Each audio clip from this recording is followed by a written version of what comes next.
আসসালামু আলাইকুম বন্ধুরা, আমরা সবাই মোবাইল ব্যবহার করি, কিন্তু আমরা কি জানি আমাদের এই মোবাইলের নেটওয়ার্ক কিভাবে কাজ করে? না জেনে থাকলে আজকের এই ভিডিওটা আপনার জন্য। চলুন তাহলে শুরু করা যাক।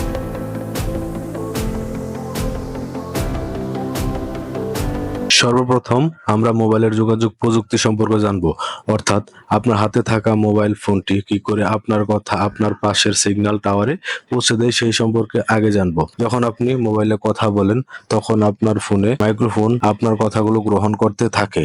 এরপর এই মাইক্রোফোন সেন্সর ও আইসির মাধ্যমে আপনার কথাগুলো অ্যানালগ সিগন্যাল থেকে ডিজিটাল সিগন্যালে বদলে দেয়। এই ডিজিটাল সিগন্যাল আপনার কথাগুলো 0 ও 1 রূপে সাজিয়ে দেয়, যেখানে 0 হলো লো ফ্রিকোয়েন্সি এবং 1 হলো হাই ফ্রিকোয়েন্সি। এরপর আপনার ফোনে থাকা একটি অ্যান্টেনা এই ডিজিটাল সিগন্যালকেই ইলেকট্রোম্যাগনেটিক ওয়েভে ট্রান্সফর্ম করে এবং আপনার হাতে থাকা মোবাইল ফোন এই ইলেকট্রোম্যাগনেটিক ওয়েভকে আপনার নিকটস্থ সিগন্যাল টাওয়ার বা নেটওয়ার্ক টাওয়ারে প্রেরণ করে দেয়।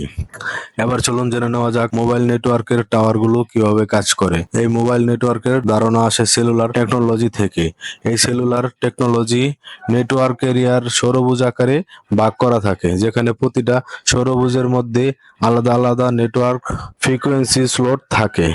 আর এই টাওয়ারগুলো একে অপরের সাথে অপটিক্যাল ফাইবারের মাধ্যমে কানেক্ট করা হয় এবং মাটির নিচ দিয়ে নিয়ে যাওয়া এই অপটিক্যাল ফাইবারগুলো এক দেশ থেকে অন্য দেশে নেটওয়ার্ক কেবলের সাথে সংযুক্ত থাকে।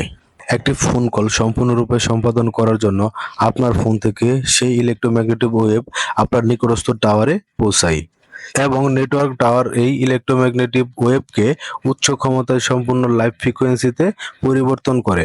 পরবর্তীতে এই লাইভ ফ্রিকোয়েন্সি সিগন্যাল কোন এরিয়াতে পাঠাতে হবে সেটা টাওয়ারে থাকা বিটিএস অর্থাৎ ট্রান্সিভার নির্ধারণ করে।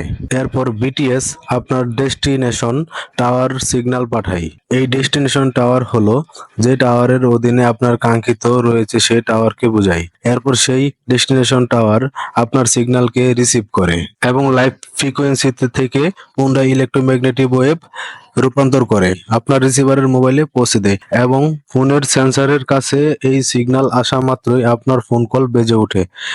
এখন এখন এটা কি ভেবে দেখেছেন আপনি যাকে কল করেছেন সে কোন এরিয়াতে বা কোন নেটওয়ার্কের অধীনে আছে? সেটা এই সিগন্যাল টাওয়ারগুলো কি করে এত অল্প সময়ে খুঁজে বের করে? আপনার কাঙ্ক্ষিত গ্রাহককে খুঁজে পাওয়ার জন্য এই নেটওয়ার্কগুলো এমএসসি এর সাহায্য নেয়। এখন প্রশ্ন হলো, এই এমএসসি কি? এমএসসি হলো মোবাইল সুইচিং সেন্টার। যখন আপনি আপনার সকল বিস্তারিত তথ্য দিয়ে একটি সিম কিনেন এবং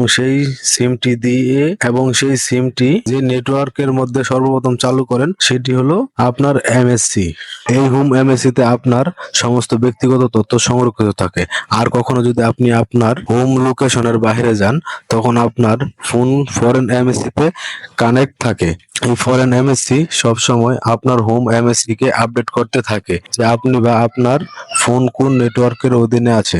ভাবেন কেউ একজন আপনাকে কল করলো, কিন্তু তখন আপনি আপনার নেটওয়ার্কের বাইরে আছেন। তখন হোম এমএসসি আপনার কারেক্ট লোকেশন অর্থাৎ আপনার ফরেন এমএসসির সাথে যোগাযোগ করবে এবং সেই লোকেশনের টাওয়ার থেকে আপনার ফোনে কাঙ্ক্ষিত সেই ফোন কলটি আসবে এবং সেই এমএসসি এটা বুঝে যায় যে আপনার ফোনটি সেই সময় অ্যাভেলেবেল নাকি অন্য কলে ব্যস্ত। এই সম্পূর্ণ প্রতিক্রিয়ার ক্ষেত্রে ফ্রিকোয়েন্সির স্পেকট্রাম খুবই গুরুত্বপূর্ণ ভূমিকা পালন করে। যে নেটওয়ার্কের ফ্রিকোয়েন্সি স্পেকট্রাম যত শক্তিশালী সেই নেটওয়ার্কের ডাটা ট্রান্সফারের সক্ষমতাও তত বেশি।